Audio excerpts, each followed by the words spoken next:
கர்த்தருடைய பரிசுத்த நாமம் மகிமைப்படுவதாக. ஆண்டவரும் இரட்சகரும் மீட்பரும் ஆகிய இயேசு கிறிஸ்துவின் விலையேறப்பெற்ற நாமத்தில் உங்களை நான் வாழ்த்துகிறேன்.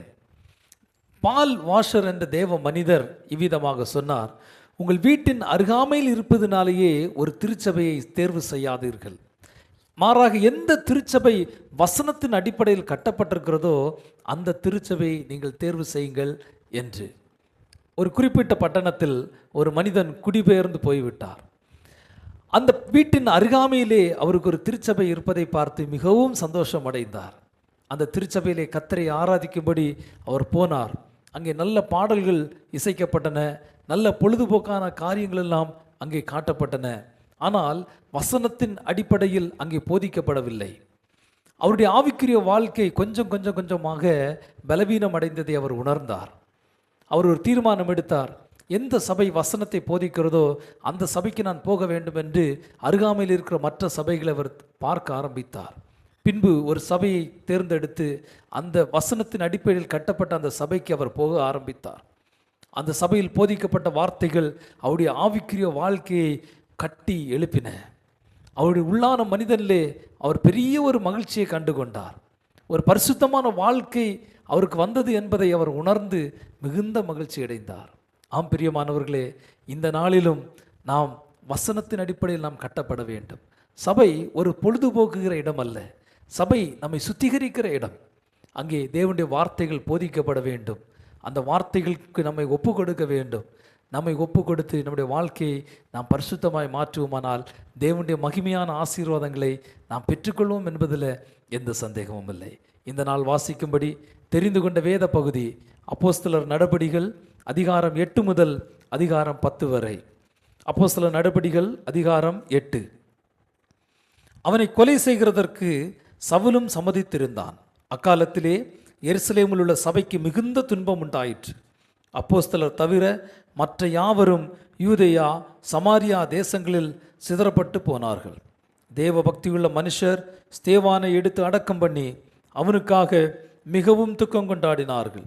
சவுல் வீடுகள் தோறும் நுழைந்து புருஷரையும் ஸ்திரீகளையும் இழுத்து கொண்டு போய் காவலில் போடுவித்து சபையை பாழாக்கி கொண்டிருந்தான்.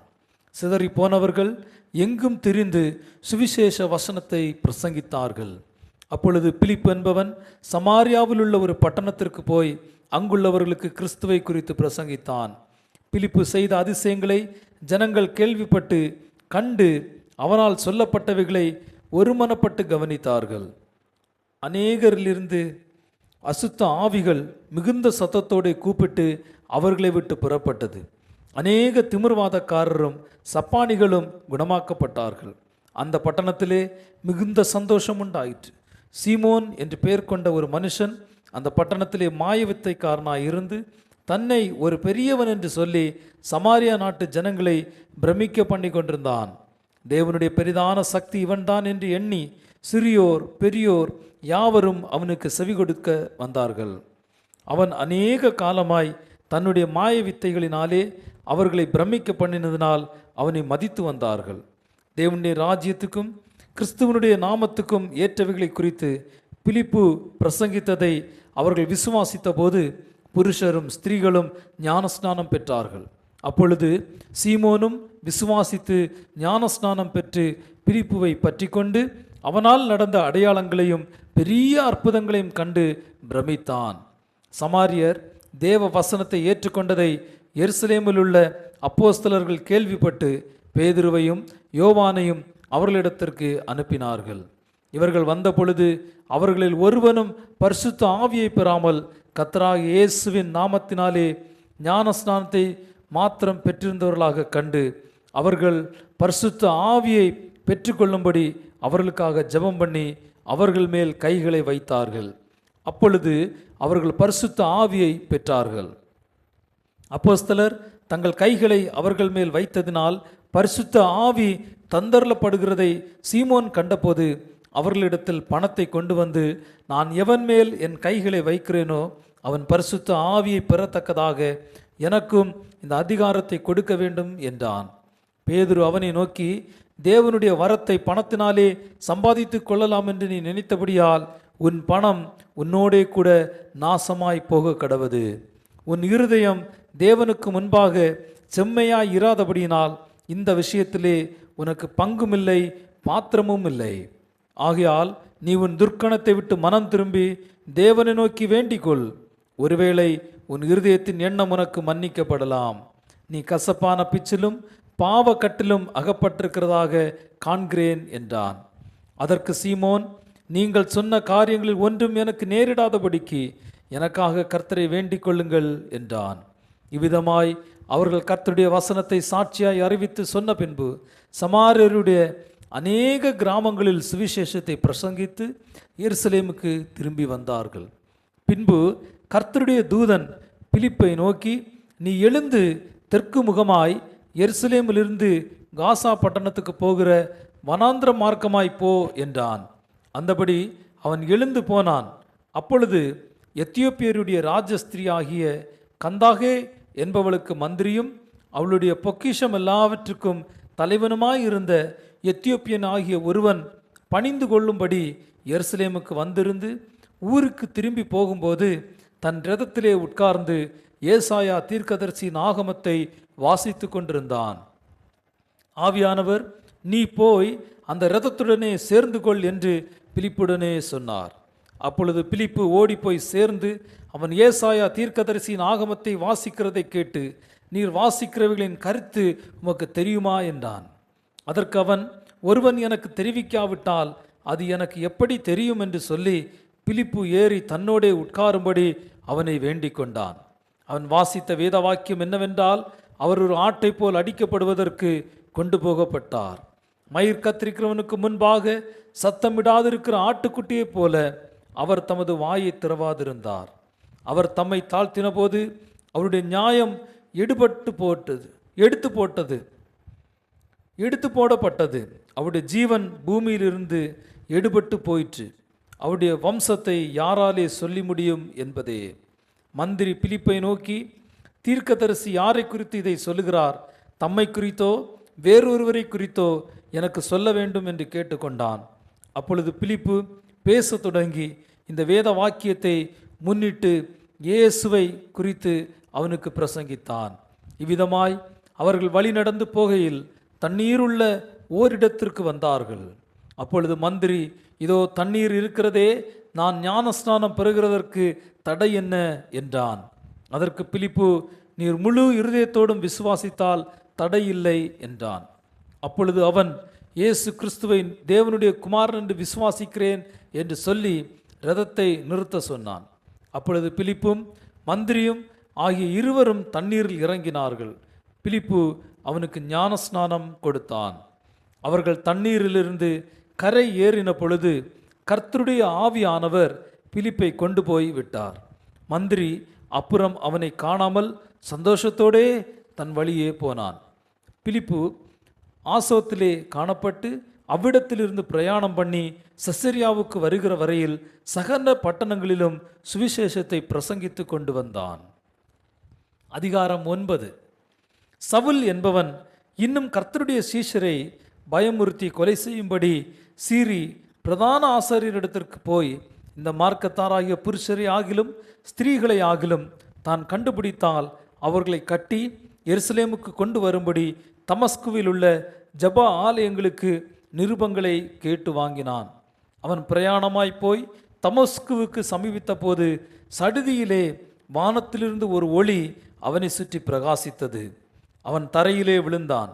அப்பொழுது, சவுலே சவுலே, நீ என்னை ஏன் துன்பப்படுத்துகிறாய் என்று தன்னுடனே சொல்லுகிற ஒரு சத்தத்தை கேட்டான். அதற்கு அவன், ஆண்டவரே, நீர் யார் என்றான். அதற்கு கர்த்தர், நீ துன்பப்படுத்துகிற இயேசு நானே. முள்ளில் உதைக்கிறது உனக்கு கடினமாம் என்றார். அவன் நடுங்கி திகைத்து, ஆண்டவரே, நான் என்ன செய்ய சித்தமாயிருக்கிறீர் என்றான். அதற்கு கர்த்தர், நீ எழுந்து பட்டணத்துக்குள்ளே போ, நீ செய்ய வேண்டியது அங்கே உனக்கு சொல்லப்படும் என்றார். அவனோட கூட பிரயாணம் பண்ணின மனுஷர்கள் சத்தத்தை கேட்டும் ஒருவரையும் காணாமல் பிரமித்து நின்றார்கள். சவுல் தரையிலிருந்து எழுந்து தன் கண்களை திறந்தபோது ஒருவரையும் காணவில்லை. அப்பொழுது கைலாகு கொடுத்து அவனை தமஸ்குவுக்கு கூட்டி கொண்டு போனார்கள். அவன் 3 நாள் பார்வை இல்லாதவனாய் புசியாமலும் குடியாமலும் இருந்தான். தமஸ்குவிலே அனனியா என்னும் பேருள்ள ஒரு சீஷன் இருந்தான். அவனுக்கு கர்த்தர் தரிசனமாகி, அனனியாவே என்றார். அவன், ஆண்டவரே, இதோ அடியேன் என்றான். அப்பொழுது கர்த்தர், நீ எழுந்து நேர்த்தெருவு என்னப்பட்ட தெருவுக்கு போய் யூதாவின் வீட்டிலே தர்சு பட்டணத்தானாகிய சவுல் என்னும் பேருள்ள ஒருவனை தேடு. அவன் இப்பொழுது ஜெபம் பண்ணுகிறான். அனனியா என்னும் பேருள்ள ஒரு மனுஷன் தன்னிடத்தில் வரவும் தான் பார்வையடையும்படி தன்மேல் கை வைக்கவும் தரிசனம் கண்டான் என்றார். அதற்கு அனனியா, ஆண்டவரே, இந்த மனுஷன் எருசலேமில் உள்ள உம்முடைய பரிசுத்தவான்களுக்கு எத்தனையோ பொல்லாங்குகளை செய்தான் என்று அவனை குறித்து அநேகரால் கேள்விப்பட்டிருக்கிறேன். இங்கேயும் உம்முடைய நாமத்தை தொழுது கொள்கிற யாவரையும் கட்டும்படி அவன் பிரதான ஆசாரியர்களால் அதிகாரம் பெற்றிருக்கிறானே என்றான்.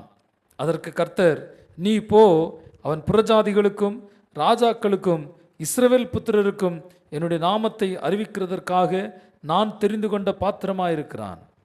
அவன் என்னுடைய நாமத்து நிமித்தம் எவ்வளவாய் பாடுபட வேண்டும் என்பதை நான் அவனுக்கு காண்பிப்பேன் என்றார். அப்பொழுது அனனியா போய் வீட்டுக்குள் பிரவேசித்து அவன் மேல் கையை வைத்து, சகோதரனாகிய சவுலே, நீ வந்த வழியிலே உனக்கு தரிசனமான இயேசுவாகிய கர்த்தர் நீ பார்வை அடையும் படிக்கும் பரிசுத்த ஆவினாலே நிரப்பப்படும் படிக்கும் என்னை அனுப்பினார் என்றான். உடனே அவன் கண்களில் இருந்து மீன் செதில்கள் போன்றவைகள் விழுந்தது. அவன் பார்வையடைந்து எழுந்திருந்து ஞானஸ்நானம் பெற்றான். பின்பு அவன் போஜனம் பண்ணி பலப்பட்டான். சவுல் தமஸ்குவில் உள்ள சீஷருடனே சில நாள் இருந்து தாமதமின்றி கிறிஸ்து தேவனுடைய குமாரன் என்று ஆலயங்களிலே பிரசங்கித்தான். கேட்டவர்கள் எல்லாரும் ஆச்சரியப்பட்டு, எருசலேமில் இந்த நாமத்தை தொழுது கொள்ளுகிறவர்களை நாசமாக்கி இங்கேயும் அப்படிப்பட்டவர்களை கட்டி பிரதான ஆசாரியர்களிடத்திற்கு கொண்டு போகும்படி வந்தவன் இவனல்லவா என்றார்கள். சவுல் அதிகமாக திடன் கொண்டு இவரே கிறிஸ்து என்று திருஷ்டாந்தப்படுத்தி தமஸ்குவில் குடியிருக்கிற யூதர்களை கலங்க பண்ணினான். அநேக நாள் சென்றபோது யூதர்கள் அவனை கொலை செய்யும்படி அவன் ஆலோசனை பண்ணினார்கள். அவர்களுடைய யோசனை சவுலுக்கு தெரிய வந்தது. அவனை கொலை செய்யும்படி அவர்கள் இரவும் பகலும் கோட்டை வாசல்களை காத்து கொண்டிருந்தார்கள். சீஷர்கள் ராத்திரியிலே அவனை கூட்டிக் கொண்டு போய் ஒரு கூடையிலே வைத்து மதில் வழியாய் இறக்கிவிட்டார்கள். சவுல் எருசலேமுக்கு வந்து சீஷருடனே சேர்ந்து கொள்ள பார்த்தான். அவர்கள் அவனை சீஷன் என்று நம்பாமல் எல்லாரும் அவனுக்கு பயந்திருந்தார்கள். அப்பொழுது பர்னபா என்பவன் அவனை சேர்த்து கொண்டு அப்போஸ்தலரிடத்தில் அழைத்து கொண்டு போய் வழியிலே அவன் கர்த்தரை கண்டதையும் அவர் அவனுடனே பேசினதையும் தமஸ்குவில் அவன் இயேசுவின் நாமத்தினாலே தைரியமாய் பிரசங்கித்ததையும் அவர்களுக்கு விவரித்து சொன்னான். அதன் பின்பு அவன் எருசலேமிலே அவர்களிடத்திற்கு போக்கும் வருத்தமாய் இருந்து கர்த்தராகிய இயேசுவின் நாமத்தினாலே தைரியமாய் பிரசங்கித்து கிரேக்கருடனே பேசி தர்க்கித்தான். அவர்களோ அவனை கொலை செய்ய எத்தனம் பண்ணினார்கள். சகோதரர் அதை அறிந்து அவனை செசரியாவுக்கு அழைத்து கொண்டு போய் தர்சுவுக்கு அனுப்பிவிட்டார்கள். அப்பொழுது யூதேயா, கலிலேயா, சமாரியா நாடுகளிலெங்கும் சபைகள் சமாதானம் பெற்று பக்தி விருத்தி அடைந்து கர்த்தருக்கு பயப்படுகிற பயத்தோடும் பரிசுத்த ஆவியின் ஆறுதலோடும் நடந்து பெருகின. பேதுரு போய் எல்லாரையும் சந்தித்து வருகையில் அவன் லித்தா ஊரிலே குடியிருக்கிற பரிசுத்தவான்களிடத்திற்கும் போனான். அங்கே 8 வருஷமாய் கட்டிலின் மேல் திமிர்வாதமுள்ளவனாய் கிடந்த ஐனேயா என்னும் பேருள்ள ஒரு மனுஷனை கண்டான். பேதுரு அவனை பார்த்து, ஐனேயாவே, இயேசு கிறிஸ்து உன்னை குணமாக்குகிறார், நீ எழுந்து உன் படுக்கையை நீயே போட்டுக்கொள் என்றான். உடனே அவன் எழுந்திருந்தான். லித்தாவிலும் சாரோனிலும் குடியிருந்தவர்கள் எல்லாரும் அவனை கண்டு கர்த்தரிடத்தில் திரும்பினார்கள். யோப்பா பட்டணத்தில் கிரேக்கு பாஷையிலே தொற்கால் என்று அர்த்தம் கொள்ளும் தபித்தாள் என்னும் பேருடைய ஒரு சீசி இருந்தாள். அவள் நற்கிரியைகளையும் தர்மங்களையும் மிகுதியாய் செய்து கொண்டு வந்தாள். அந்நாட்களில் அவள் வியாதிப்பட்டு மரணம் அடைந்தாள். அவளை குளிப்பாட்டி மேல் வீட்டிலே கிடத்தி வைத்தார்கள். யோப்பா பட்டணம் லித்தா ஊருக்கு சமீபமானபடியினாலே பேதுரு அவ்விடத்தில் இருக்கிறார் என்று சீஷர்கள் கேள்விப்பட்டு தாமதமில்லாமல் தங்களிடத்தில் வரவேண்டும் என்று சொல்லும்படி 2 மனுஷரை அவனிடத்திற்கு அனுப்பினார்கள். பேதுரு எழுந்து அவர்களுடனே கூட போனான். அவன் போய் சேர்ந்த பொழுது அவர்கள் அவனை மேல் வீட்டுக்கு அழைத்து கொண்டு போனார்கள். அப்பொழுது விதவைகள் எல்லாரும் அழுது தொற்கால் தங்களுடனே கூட இருக்கையில் செய்திருந்த அங்கிகளையும் வஸ்திரங்களையும் காண்பித்து அவனை சூழ்ந்து நின்றார்கள். பேதுரு எல்லாரையும் வெளியே போக செய்து முழங்கார்படியிட்டு ஜெபம் பண்ணி பிரேதத்தின் புறமாய் திரும்பி, தவித்தாளே எழுந்திரு என்றான். அப்பொழுது அவள் தன் கண்களை திறந்து பேதுருவை பார்த்து உட்கார்ந்தாள்.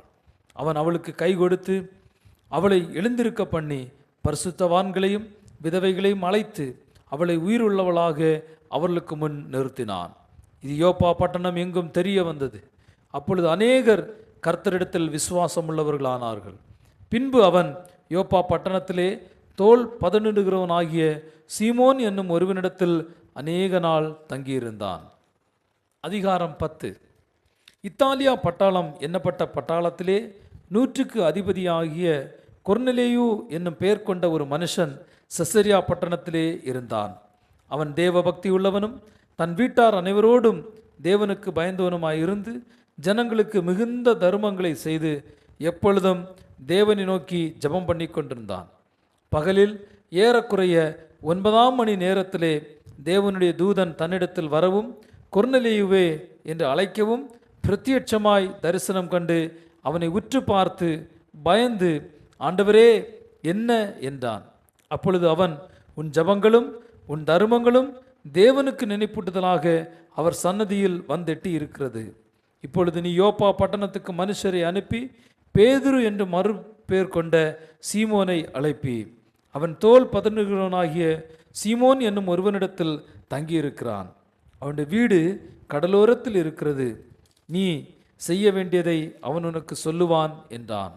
கொர்நெலேயு தன்னுடனே பேசின தேவதூதன் போன பின்பு தன் வீட்டு மனுஷரில் 2 பேரையும் தன்னிடத்தில் சேவிக்கிற போர் சேவகரில் தேவ பக்தியுள்ள ஒருவனையும் அழைத்து எல்லாவற்றையும் அவர்களுக்கு விவரித்து சொல்லி அவர்களை யோப்பா பட்டணத்துக்கு அனுப்பினான். மறுநாளிலே அவர்கள் பிரயாணப்பட்டு அந்த பட்டணத்துக்கு சமீபித்து வருகையில் பேதுரு 6ஆம் மணி நேரத்திலே ஜெபம் பண்ணும்படி மேல் வீட்டில் ஏறினான்.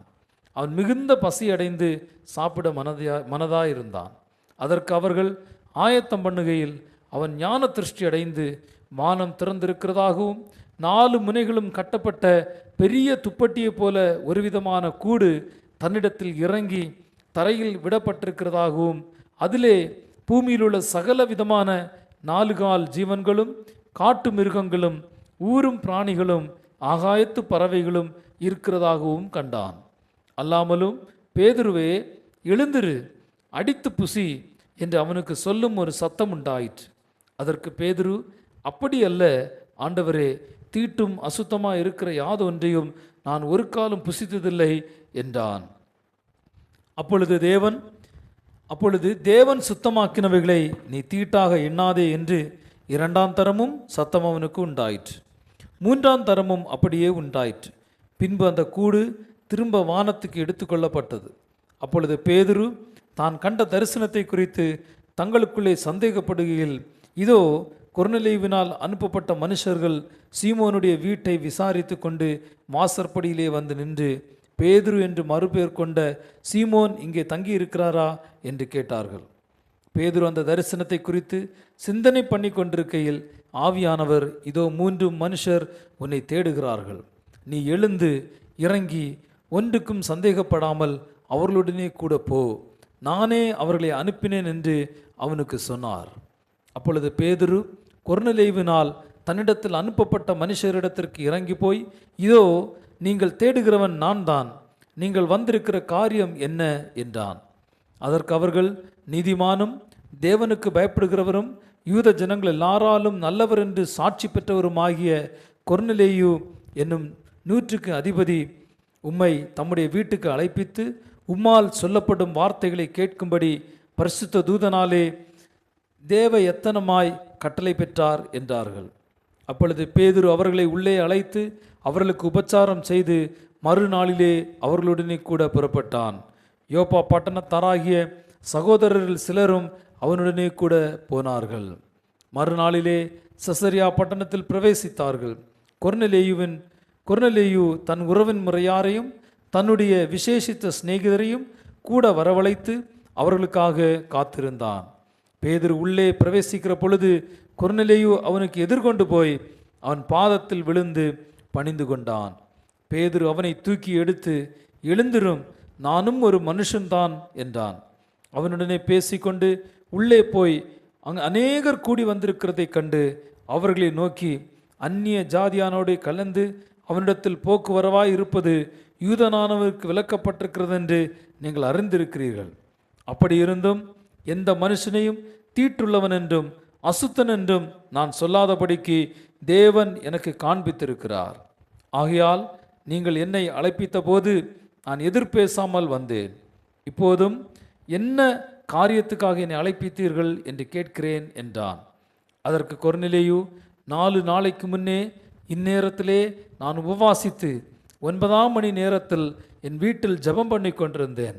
அப்பொழுது பிரகாசமுள்ள வஸ்திரம் தரித்த மனுஷன் ஒருவன் எனக்கு முன்பாக நின்று, கொர்நேலியுவே, உன் ஜெபம் கேட்கப்பட்டது, உன் தான தருமங்கள் தேவ சந்நிதியில் நினைத்தருளப்பட்டது. யோப்பா பட்டணத்துக்கு ஆள் அனுப்பி பேதுரு என்று மறுபேர் கொண்ட சீமோனை வரவழைப்பாயாக. அவன் கடலோரத்திலே தோல் பதனிடுகிறவன் ஆகிய சீமோனுடைய வீட்டிலே தங்கியிருக்கிறான். அவன் வந்து உன்னிடத்தில் பேசுவான் என்றார். அந்தபடியே நான் உடனே உம்மிடத்திற்கு ஆள் அனுப்பினேன். நீர் வந்தது நல்ல காரியம். தேவனாலே உமக்கு கட்டளையிடப்பட்ட யாவையும் கேட்கும்படிக்கு நாங்கள் எல்லாரும் இப்பொழுது இங்கே தேவ சமூகத்தில் கூடியிருக்கிறோம் என்றான். அப்பொழுது பேதுரு பேசத் தொடங்கி, தேவன் பட்சபாதம் உள்ளவர் அல்ல என்றும் எந்த ஜனத்தினாயினும் அவருக்கு பயந்திருந்த நீதியை செய்கிறவன் எவனோ அவனே அவருக்கு உகந்தவன் என்றும் நிச்சயமாய் அறிந்திருக்கிறேன். எல்லாருக்கும் கர்த்தராயிருக்கிற இயேசு கிறிஸ்துவை கொண்டு அவர் சமாதானத்தை சுவிசேஷமாய் கூறி இஸ்ரவேல் புத்திரருக்கு அனுப்பின வார்த்தையை அறிந்திருக்கிறீர்களே. யோவான் ஞான ஸ்நானத்தை குறித்து பிரசங்கித்த பின்பு கலிலேயா நாடு முதற்கொண்டு யூதேயா தேசமெங்கும் நடந்த சங்கதி இதுவே. நசரேயனாகிய இயேசுவை தேவன் பரிசுத்த ஆவியினாலும் வல்லமையினாலும் அபிஷேகம் பண்ணினார். தேவன் அவருடனே கூட இருந்தபடியினாலே அவர் நன்மை செய்கிறவராயும் பிசாசின் வல்லமையில் அகப்பட்ட யாவரையும் குணமாக்குகிறவராகவும் சுற்றித் திரிந்தார். யூதருடைய தேசத்திலும் எருசலேமிலும் அவர் செய்தவைகள் எல்லாவற்றிற்கும் நாங்கள் சாட்சிகளாக இருக்கிறோம். அவரை மரத்திலே தூக்கி கொலை செய்தார்கள். 3ஆம் நாளிலே தேவன் அவரை எழுப்பி பிரத்யட்சமாய் காணும்படி செய்தார். ஆயினும் எல்லா ஜனங்களுக்கும் பிரத்யட்சமாகும்படி செய்யாமல் அவர் மரித்தோரிலிருந்து எழுந்த பின்பு அவருடைய புசித்து குடித்தவர்களும் தேவனால் முன்பு நியமிக்கப்பட்ட சாட்சிகளும் ஆகிய எங்களுக்கு பிரத்யட்சமாகும்படி செய்தார். அன்றியும் அவரே உயிரோடு இருக்கிறவர்களுக்கும் மரித்தவர்களுக்கும் தேவனால் ஏற்படுத்தப்பட்ட நியாயாதிபதி என்று ஜனங்களுக்கு பிரசங்கிக்கவும் சாட்சியாக ஒப்புவிக்கவும் அவர் எங்களுக்கு கட்டளையிட்டார். அவரை விசுவாசிக்கிறவன் எவனோ அவன் அவருடைய நாமத்தினாலே பாவ மன்னிப்பை பெறுவான் என்று தீர்க்க தரிசிகள் எல்லாரும் அவரை குறித்து சாட்சி கொடுக்கிறார்கள் என்றான். இந்த வார்த்தைகளை பேதுரு பேசிக் கொண்டிருக்கையில் வசனத்தை கேட்டவர்கள் யாவர் மேலும் பரிசுத்த ஆவியானவர் இறங்கினார். அவர்கள் பல பாஷைகளை பேசுகிறதையும் தேவனை புகழுகிறதையும் பேதுருவோடே கூட வந்திருந்த விருத்த சேதனமுள்ள விசுவாசிகள் கேட்கும்போது பரிசுத்த ஆவியின் வரம் பிரஜாதிகள் மேலும் பொழிந்தருளப்பட்டதை குறித்து பிரமித்தார்கள். அப்பொழுது பேதுரு, நம்மை போல பரிசுத்த ஆவியை பெற்ற இவர்களும் ஞானஸ்நானம் பெறாதபடிக்கு எவனாகிலும் தண்ணீரை விலக்கலாமா என்று சொல்லி கர்த்தருடைய நாமத்தினாலே அவர்களுக்கு ஞானஸ்நானம் கொடுக்கும்படி கட்டளையிட்டான். அப்பொழுது சில நாள் அங்கே தங்கும்படி அவனை வேண்டிக் கொண்டார்கள். இத்துடன் இந்த நாள் வாசிக்க வேண்டிய வேத வசனம் வாசித்து நிறைவடைந்து விட்டது. மீண்டும் உங்களை அடுத்த நிகழ்ச்சி நான் சந்திக்கும் வரை தேவனுடைய கிருபை உங்கள் அனைவரோடும் கூட இருப்பதாக. God bless you.